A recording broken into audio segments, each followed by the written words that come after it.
Thanks very much. My disclosures.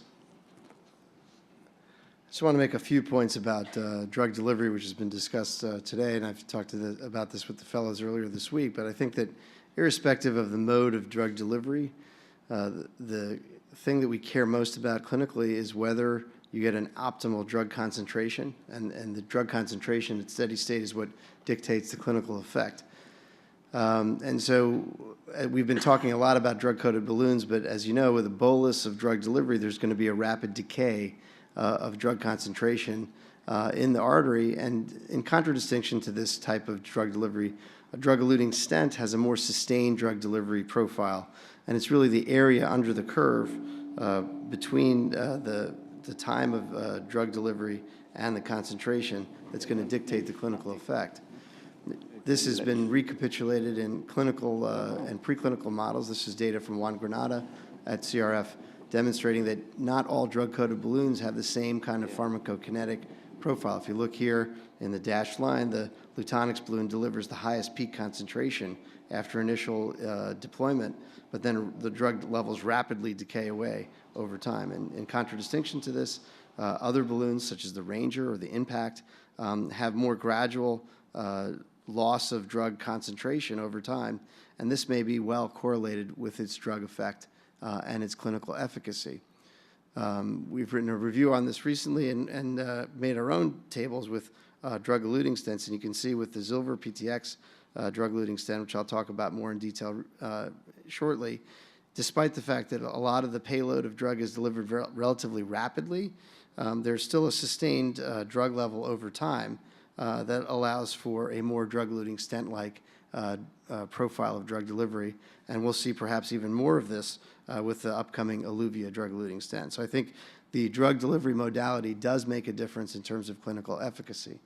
So let's get to the data with the Zilver PTX device. As is well known, I think, to this audience, there's an extensive clinical trial evidence base with this device with nearly 2,200 patients studied in 3 large trials, both randomized and single-arm registries.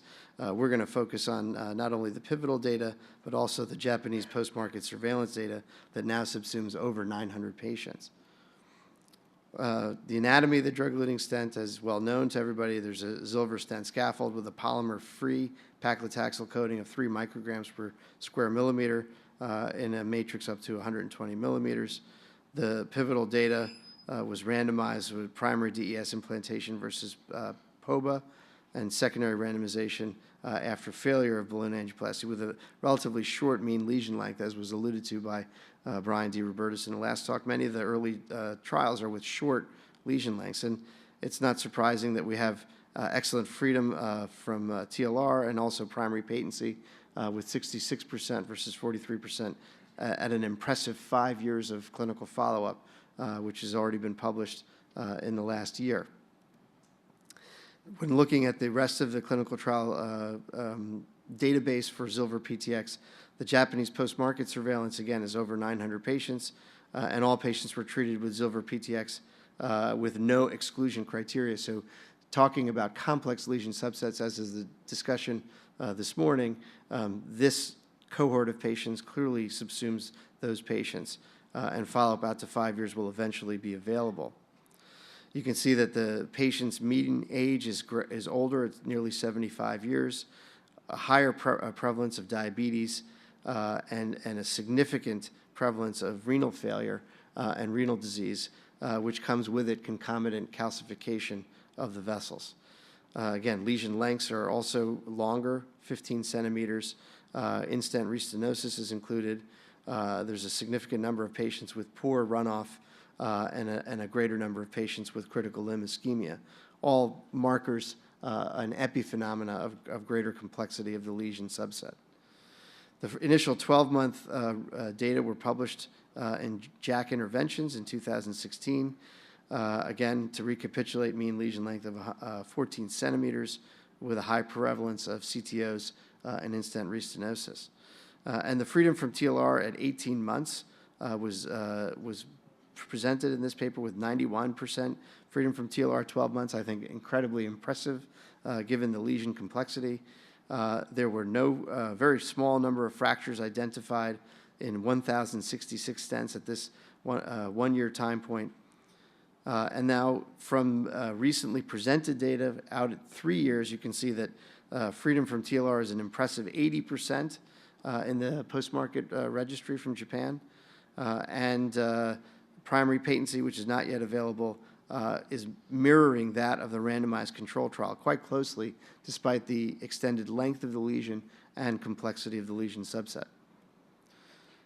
To add to this database, I would just, to conclude, talk about the Zilver registry, which is another clinical registry from Japan with a higher proportion of critical limb ischemia, a still longer lesion length of 17 centimeters, and a greater proportion of patients with CTOs and significant calcification.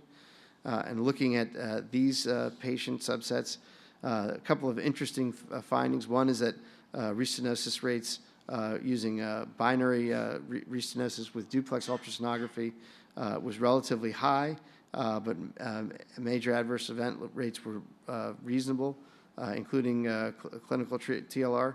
Predictors of restenosis were lesion lengths greater than 16 centimeters and small vessel size, either measured as MLA by IVUS or external elastic membrane area, also by IVUS. And again, the more risk factors that were identified of this cohort, lesion length, MLA, or EEM area, the greater the restenosis in a stepwise fashion. And stent thrombosis was relatively uncommon as long as patients were adherent to at least monotherapy with antiplatelet agents, and certainly was nearly non-existent with dual antiplatelet therapy.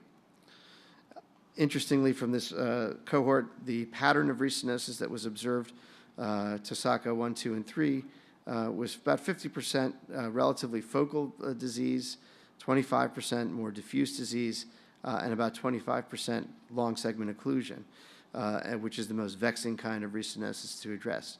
So I think that the majority of patients had in-stent restenosis patterns when they did have ISR that were reasonably easily treated, and secondary patency was reasonably well achieved, and we'll see more data on that in the coming years. To summarize, there's a large amount of clinical data for Zilver PTX, from level 1 data in the global pivotal trial to registries that are now available. The Japanese post-market surveillance registry for 3 years confirms a long-standing benefit of sustained drug delivery through a drug-eluting stent, and show randomized controlled trial-like results in even more complex lesion subsets with consistency across all the different clinical trials that are currently available. Thanks very much.